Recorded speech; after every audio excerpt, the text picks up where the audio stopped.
ছিলাম। একটি রাত, খোলা মাঠ, চারপাশে হাজারো কর্মী। ঠিক তাদের মাঝখানেই মাটির উপর শুয়ে আছেন দেশের অন্যতম আলোচিত আলেম ও জনপ্রিয় বক্তা মুফতি আমির হামজা।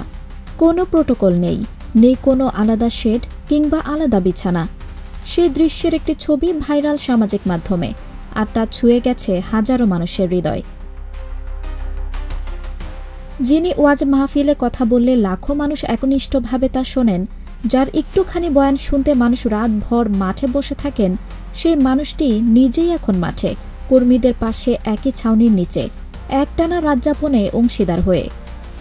নেতাকর্মীর মধ্যে ব্যবধান ভুলিয়ে দেওয়া এমন দৃষ্টান্ত রাজনীতিতে এক প্রকার ব্যতিক্রম।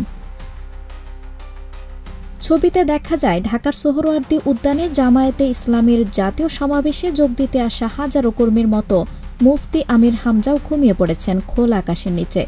কোথাও কোনো বিলাসিতা নেই, নেই আলাদা আয়োজন, যেন নেতা আর কর্মীর মাঝে কোনো ভেদাভেদ নেই।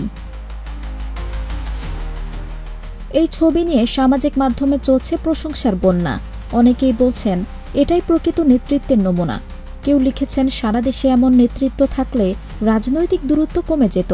আবার কেউ কেউ এটিকে আদর্শিক রাজনীতির প্রতিচ্ছবি বলেও অভিহিত করেছেন।